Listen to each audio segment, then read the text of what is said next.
What is up, everyone? Movie Wayne back again with another review. And this is going to be for the 2022 film The Batman. And this is directed by Matt Reeves and stars Robert Pattinson, Zoe Kravitz, Colin Farrell and Paul Dano. And this tells the story of the Batman, who has been patrolling the streets of Gotham for about a year now. Having set fear to the criminals of the city, a new type of fear is about to strike Gotham in the form of the sinister Riddler. Now, I've been anticipating quite a lot of films in the last few years, but I don't think I was quite anticipating one as much as The Batman since The Dark Knight, really, which has been about, 13 years. And this is the most hype I've had for a film. And the trailers just look so great to me. The story direction that was said to be going in really intrigued me. And it just looked like my type of Batman film for sure. So, was this worth the wait? Or a massive disappointment? Let's find out. And this is definitely a different Batman film to what we are usually accustomed to. I've seen a lot of people online try and compare this to Nolan's trilogy, etc., which is normal. I mean, it's fine. It is still a Batman movie after all. But this one went in a totally new direction, and it gave me something that we haven't had enough of from the character on screen before, and I was all for it. I mean, this just isn't a comic book film. This is a detective crime thriller movie. And Batman is really well known for being detective in the comics. So that's what I mean when I say we haven't had enough of that on screen in previous Batman films. And with the Riddler being the main villain of the Batman, I do feel like that is a perfect mix that they got there, because he's having to go around, try and solve these riddles and little clues, etc. And it just works so well. Now, a lot of people were saying that this looked like the movie Seven with Batman in, going by the trailers and stuff, myself included. And I don't think that could be any more accurate if you tried. This definitely feels like David Fincher's Seven. And there was even certain points in the runtime where I was thinking, actually, that happened in the movie Seven at the same sort of time. And I will be amazed if Matt Reeves came out and said he didn't take any inspiration from it whatsoever, because I was just getting so many vibes. You know, it really did remind me of that film. Now, with this being a crime thriller film, you can imagine that there is so much focus on story, and there is. I mean, there's so much to unpack here. It goes very deep into lots of characters. I mean, some of the side characters, they feel like they've got their own little movie going on. Now, Catwoman, for example, isn't just in there because they wanted Catwoman in the film. She has a massive backstory that comes to light and weaves itself in with the main focus of the film. And I really, really like that. I mean, no one here is wasted. With the casting, I don't think Reeves could have hit it more spot on than a dart hitting a bullseye here. I mean, it was just so perfect across the board. Colin Farrell as the dark-humoured Penguin cracked me up with all his facial expressions and stuff. He was such a great character to have. And Andy Serkis plays a fantastic Alfred in this movie. And John Toretto, who wasn't really spoken about much going into this film, plays Carmine Falcone. And he was a big surprise for me. I didn't see that performance coming. And he also plays a huge part in the movie, like a lot of the side characters here. He was really, really great in this. However, we have to talk about Robert Pattinson as the main man himself, Batman. Wow. A lot of raised eyebrows when he was cast here, kind of like Heath Ledger was as the Joker, who blew everyone away. And with that being said, I just have to go out and say that Robert Pattinson was better than I could have ever imagined here. He owned that suit. He is Batman. As soon as you see him straight away in that suit with the whole look, his voice, you just know he's perfect. He just emphasizes everything I want as a Batman character. I mean, a lot of the time, Batman has been overshadowed by the villains. The Dark Knight is a perfect example. And I don't feel like Batman has ever really had his own movie, because the villains just always seem way more interesting. But this is definitely Batman's film, and a lot of that is down to Pattinson. As good as Paul Dano is as the Riddler here, this is Batman's movie for sure. And I just thought he was exceptional. I do have to sit on it, but I'm not just saying this because I've recently seen the film, but he might just be the best Batman yet. I mean, he is just going to gain a ton of respect now from people who even doubted him. He has done more than enough to justify himself as a fantastic actor, and this movie will prove that even more. But just quickly again on Paul Dano's Riddler, I mean, when I say he doesn't overshadow him, that's not, putting him down or anything. He is great as this sinister, creepy character who is quite terrifying at times. This sort of has a lot of horror elements, especially when his character is involved, and I liked him that much I even went and bought this little guy. Yeah.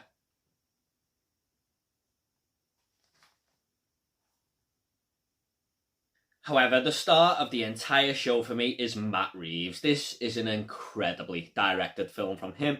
So many shots bringing a nice new uniqueness to them, and how he utilised the camera was always something that pulled me in. I just kept thinking all the way throughout, wow, that looks so good. And you can feel every ounce of his passion has been put into this project here. He put his heart and soul into this, and it really did pay off for him. I am so happy for Matt Reeves because he just done such an exceptional job behind the camera. He also builds tension really well here as well. Now, I think you've probably got to have that in crime thriller films, but he just makes you anticipate what is going to happen next. You don't know what's going to be around every corner. You always think something terrible is about to happen, and he keeps you guessing a hell of a lot. I could never take my eyes off the screen in these moments.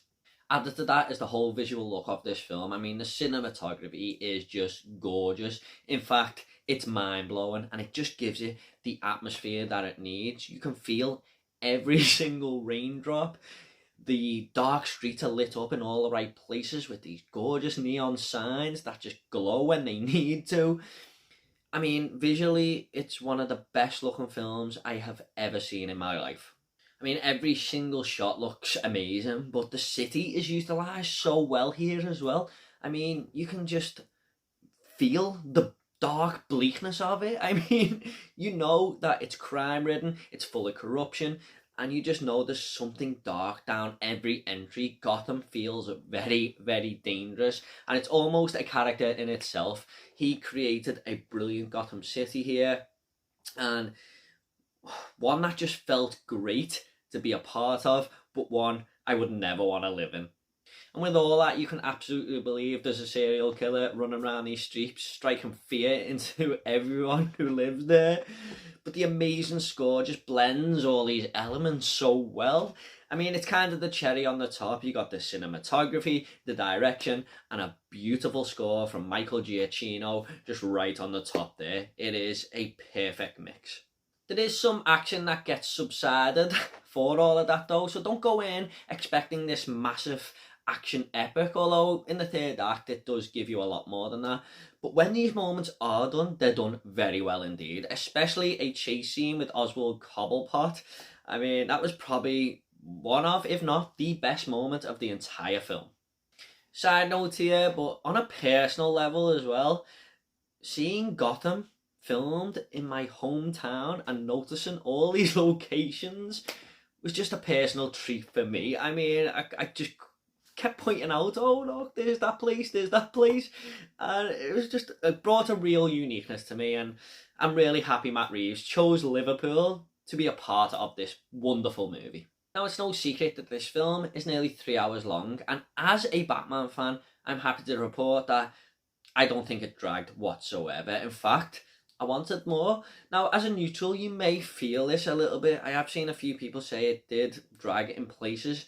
But for me, I was really happy with it. I mean, it's kind of like The Green Mile, because the film is so good, you don't feel them 3 hours. And yeah, I was kind of sad when it ended. However, I do have a bit of an issue with this film, and it kind of might sound like I'm contradicting what I've just said, but I don't think it does, because it definitely picks up again. But somewhere in the middle ground there, it does have a bit of a pacing issue. It just feels like there's about 20 minutes where the movie definitely slows down momentum for a bit there and then picks back up. But it's not a massive issue, but it is noticeable for me. Also, as amazing as this cast is, I do have one very, very minor issue with Jeffrey Wright, who plays Gordon. Now, there is just some moments where he drags his voice a little bit. I kind of don't know what he was trying to do, but for me, it didn't work. I mean, he is a good character in this movie. In fact, we see a lot of him because Batman's doing the whole detective side of things and he's working with him a lot here. And he was a really good character. I did enjoy him. But sometimes, not all the time, I just noticed that the voice was a little bit too put on there. This was such a great time, though. A lot of what we got here is what I wanted in a Batman film. And I really hope we get more of it. I really hope we get a sequel or even a Batverse involving all these characters, because there is some there that, even though they're well flushed out, you do feel like they've got more to give. And Matt Reeves has said he's up for it, and I'm sure I am, and a lot of other people are as well. I'm just going to go ahead and rate this movie now. I'm going to give The Batman a 9 out of 10. I actually do feel like, upon rewatch, that this will improve for me. I do think it'll be a grower, but it's still a 9 out of 10. That is a fantastic score for a film. I absolutely loved it, and I highly suggest that you go and see this movie. It is so worth your time. The darkest Batman film yet. Okay, at the end of these reviews, I like to leave a little fun fact. Now, a fun fact for The Batman is that Matt Reeves said he had quite a few inspirations from this film, although I haven't seen him say anything about 7. But he said Batman The Long Halloween was a massive one, and I can actually see that after watching the animated version of the film. And this actually has Batman on Halloween night in this movie. Yeah, I mean, amazing. What more do you want? Okay guys, I hope you all enjoyed this review. Please consider subscribing to this channel, liking this video and sharing it. That would really help me out, and I would really, really be thankful for that. And if you want to comment about the Batman, leave it down below and I'll reply to every single one of you, I promise. Take it all easy guys. I'll see you all in the next video.